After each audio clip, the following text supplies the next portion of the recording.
దాన్ని పట్టించుకోకుండా హాస్టల్లో ఆత్మహత్య చేసుకున్న మెడికల్ స్టూడెంట్ కానీ మరియమ్మ కానీ అనేక హత్యలు చేస్తుంటే దాన్ని ఏదో చిన్న విషయంగా కొట్టిపారేటంతోనే గత ప్రభుత్వం దించడం జరిగింది. మరి ఇప్పుడు ఉన్నటువంటి ప్రజాప్రభుత్వం అని చెప్పుకునే ఈ ప్రభుత్వం ఎందుకు ఈ యొక్క ఎస్సీ ఇద్దరు పిల్లల యొక్క ఆత్మహత్యల్ని కానీ హత్యల్ని కానీ ఇంత చిన్నగా జడ్జి చేసేది వేరు. ఇక్కడ ఏంటంటే అమ్మాయిల్ని చూస్తే మీకు ఎంత చూడముచ్చటగా ఉందో, వాళ్ళకి అసలు ఆత్మహత్య చేసుకోవాల్సిన అవసరం ఏమాత్రం లేదు. చదువుకుంటున్నటువంటి పిల్లలు అంటే మంత్రి చేయాల్సిందేంది, బాధిత కుటుంబాల దగ్గర పోవాలి, పరిహారం చెల్లించాలి, వాళ్ళ కుటుంబాల్లోని సభ్యులకు కొంత ఆశ్వాసన కల్పించాలి, సీసీ కెమెరాలు ఏర్పాటు చేయాలి, హాస్టళ్ళు పర్యటన చేయాలి. అది మంత్రి బాధ్యత. జ్యుడిషియల్ ఎంక్వైరీ ఏం చేయాలి? ఇది హత్యన ఆత్మహత్యన అనేది జ్యుడిషియల్ పోలీస్ పరిధి. ఈ రెండింటికి చాలా వ్యత్యాసం ఉంది.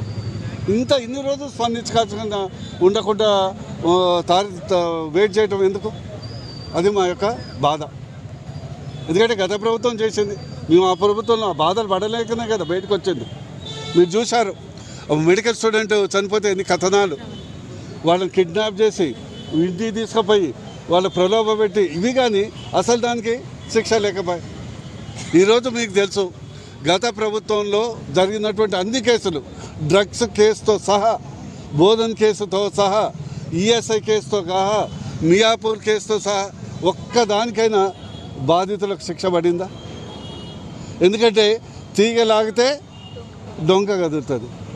చిగపాచాప ఎందుకు ఎండలేదంటే మళ్ళా ప్రగతి భవన్ నీడబడ్డది కాబట్టి ఎండలేదంటది, అందుకొరకు భయం. ఈ ప్రభుత్వం కూడా అదే ప్రగతి భవన్లో ఉంటున్నారు కాబట్టి దయచేసి ఆ అలవాట్లు తెచ్చుకోవద్దని మా యొక్క డిమాండ్.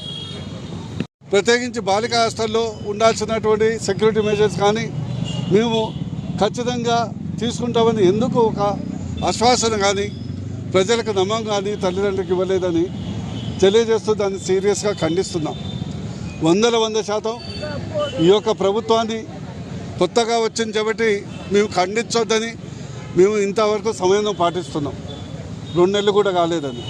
అంత మాత్రాన పాత ప్రభుత్వ భవనాల్లో ఉంటున్న మాత్రాన పాత పద్ధతిలో అట్లనే చేస్తామంటే మాత్రం మిమ్మల్ని ఒక బేగంపేట రోడ్డు మీద వేయటం మాత్రం ఖాయం. 100% ఇది అంశాన్ని వదిలిపెట్టాం. బీజేపీ పార్టీ మరియు మహిళా మోర్చా తరఫున భువనగిరి పార్లమెంట్లోని అన్ని హాస్టల్స్ విజిట్ చేస్తాం. అది బందల దొడ్లాగా ఉంది, మీరు చూశారు. బందల దొడ్డిలాగా ఉంది, అది హాస్టల్ లాగా లేదు, బాలికల హాస్టల్ లేదు. అన్నీ చేస్తాం. మీరు సిట్టింగ్ జడ్జితో ఎంక్వైరీ చేయండి. బాధిత కుటుంబాలు వరంగల్ జిల్లాకు చెందిన ఖచ్చితంగా బీజేపీ పార్టీ వాళ్ళ కుటుంబాల దగ్గరికి వెళ్ళి పరామర్శించి వారికి పార్టీ తరఫున కూడా సహకారం అందజేస్తుంది. ఇప్పటికైనా నేను రేవంత్ రెడ్డి ప్రభుత్వాన్ని విజ్ఞప్తి చేస్తున్నా, మరియు డిమాండ్ చేస్తున్నా, కళ్ళు తెచ్చి మరి ఒక బాధిత కుటుంబాలు, దళిత కుటుంబాలకు మీరు మా దళిత ప్రభుత్వాన్ని ఒట్టేనే సొలు కబుర్లు చెప్తే కాదు, వాళ్ళ కుటుంబాలకు పరిహారం చెల్లించండి. 2, ఆ కుటుంబాల్లో ఉన్నటువంటి కనీసం ఒకళ్లకు ఉద్యోగ రక్షణ కల్పించండి డిమాండ్ చేస్తున్నాం.